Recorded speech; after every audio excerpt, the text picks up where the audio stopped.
Hello बच्चों, let's read this question. The question say that alkali metals are option A weak reducing agent, option B strong reducing agent, option C strong oxidizing agent, option D strong oxidizing as well as strong reducing agent.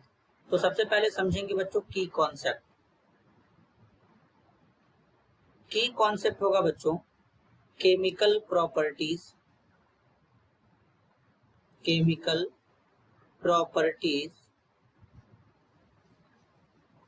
of alkali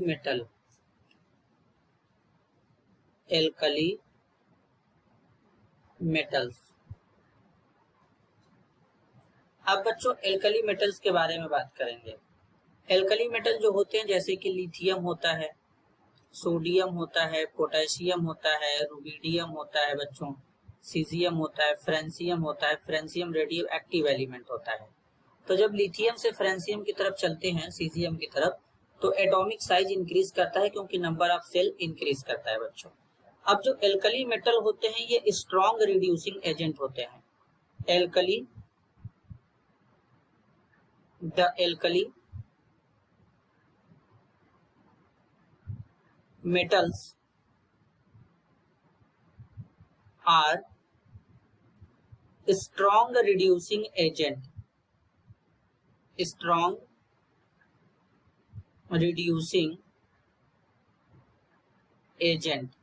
alkali metal strong reducing agent होते हैं बच्चों, जिसमें से lithium हमारा जो होता है, अगर हम लिथियम सोडियम में कंपेयर करके देखें तो लिथियम स्ट्रॉन्ग होगा और सोडियम स्ट्रॉन्ग नहीं होगा, उतना ज्यादा लीस्ट होगा.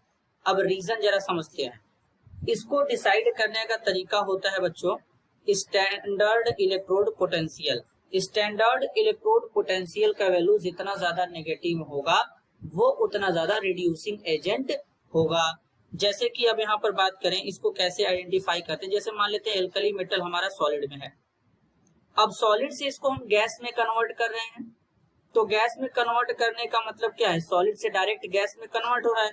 तो इस केस में कौन सा एंथैल्पी लगेगा, सब्लिमेशन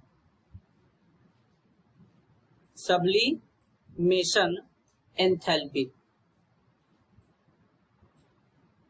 अब इस गैस को अगर हम एनर्जी प्रोवाइड करें बच्चों, एनर्जी प्रोवाइड करें तो ये गैसियस कैटायन में कन्वर्ट हो जाएगा, एक इलेक्ट्रॉन रिलीज कर देगा. इसको बोलते हैं आयोनाइजेशन एंथैल्पी. आयोनाइजेशन एंथैल्पी का मतलब क्या होता है बच्चों कि आइसोलेटेड गैसियस एटम होगा, उसके आउटर मोस्ट सेल से एक इलेक्ट्रॉन को रिमूव कराने के लिए जो अमाउंट ऑफ एनर्जी देते हैं उसे आयोनाइजेशन एंथैल्पी कहते हैं बच्चों. अब ये जो गैसियस कैटायन था वाटर में जाएगा, वाटर के मॉलिक्यूल के साथ रिएक्ट करेगा, तो वाटर के मॉलिक्यूल इसको सराउंड करेंगे. सराउंड करने के बाद बच्चों यहाँ पर M प्लस एक्वस का फॉर्मेशन करेगा. इस तरीके से इसको हाइड्रेशन एंथैल्पी कहते हैं, हाइड्रेशन एंथैल्पी. अब हाइड्रेशन एंथैल्पी का मतलब समझते हैं कि हाइड्रेशन एंथैल्पी कैसे होगा. जैसे मान लेते हैं कि लिथियम का साइज बहुत स्मॉल होता है, तो लिथियम इस तरीके से लिथियम कैटायन वाटर में जाएगा बच्चों. अब ये लिथियम कैटायन कहाँ से जनरेट होगा, लिथियम है तो लिथियम को पहले सॉलिड में रहेगा, गैस में कन्वर्ट करेंगे. गैस के बाद यहाँ पर बच्चों आयनाइजेशन एनर्जी यानी इसको एनर्जी देंगे, इलेक्ट्रॉन रिमूव होगा, गैसियस कैटायन में जाएगा. तो इस तरीके से जैसे ही ये वाटर में जाएगा, वाटर के मॉलिक्यूल पोलर नेचर के होते हैं, तो इस तरीके से यहाँ पर वाटर होता है बच्चों. वाटर जो होता है H प्लस OH माइनस के फॉर्म में एग्जिस्ट करता है, तो इस तरीके से यहाँ पर वाटर हो जाएगा. पॉजिटिव नेगेटिव, यहाँ पर फिर वाटर, हाइड्रोजन के ऊपर पॉजिटिव ऑक्सीजन पे नेगेटिव. इस तरीके से फिर वाटर के मॉलिक्यूल आएंगे बच्चों, यहाँ पर वाटर के मॉलिक्यूल फिर से आएंगे इस तरीके से, तो यहाँ पर क्या हो जाएगा, पॉजिटिव और यहाँ पे नेगेटिव.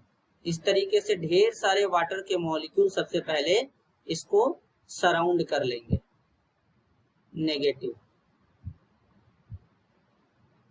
Positive negative. तो इस तरीके से वाटर के मॉलिक्यूल अपने नेगेटिव एंड से लिथियम आयन को सराउंड कर लेंगे बच्चों। और इस प्रोसेस को कहते हैं बच्चों, यहाँ पर क्या बोलेंगे, इस प्रोसेस को बोलते हैं यहाँ पर ये जो होता है बच्चों, इसके साथ में इसी को बोलते हैं हाइड्रोलिसिस। अब इस केस में क्या होता है, यहाँ पर जैसे वाटर के मॉलिक्यूल तो इसको सराउंड कर लिए, अब यहाँ पर जो एनर्जी रिलीज होगा उसे हाइड्रेशन एंथैल्पी कहते हैं बच्चों। यहाँ पर ये जब हाइड्रेशन कराते हैं तो यहाँ पर जो एनर्जी रिलीज होता है उसको हाइड्रेशन एंथैल्पी कहते हैं। अब कैटायन का साइज जितना ज्यादा स्मॉल होगा, वाटर के मॉलिक्यूल उसको उतना ज्यादा सराउंड करेंगे, और वाटर के मॉलिक्यूल जितना ज्यादा सराउंड करेंगे बच्चों उतना ज्यादा एनर्जी निकलेगा, और जो एनर्जी निकलता है उस एनर्जी को कहते हैं हाइड्रेशन एनर्जी। अब इस केस में क्या होता है, the highest hydration enthalpy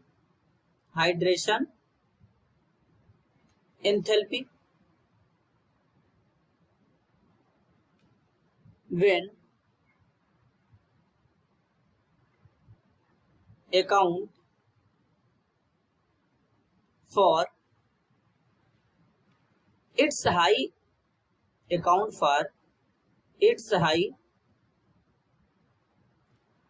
negative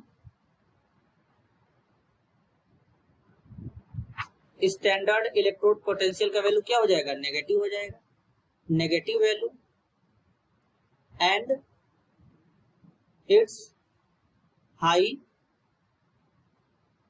reducing power.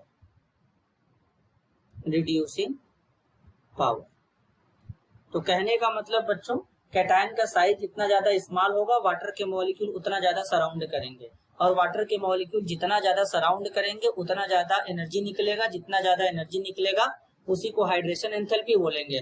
और अगर हाइड्रेशन एंथैल्पी का वैल्यू ज्यादा होगा तो स्टैंडर्ड इलेक्ट्रोड पोटेंशियल का वैल्यू उतना ज्यादा नेगेटिव होगा, उस केस में रिड्यूसिंग पावर उतना ज्यादा होगा। तो सबसे ज्यादा रिड्यूसिंग पावर किसका होगा, लिथियम का होगा। लेकिन एल्कली मेटल के लिए पूछा है, तो एल्कली मेटल क्या होते हैं, स्ट्रॉन्ग रिड्यूसिंग एजेंट होते हैं बच्चों। तो यहाँ पर करेक्ट आंसर क्या हो जाएगा, यहाँ पर option B, strong reducing agent. This is your answer. I hope you understood it well. All the best.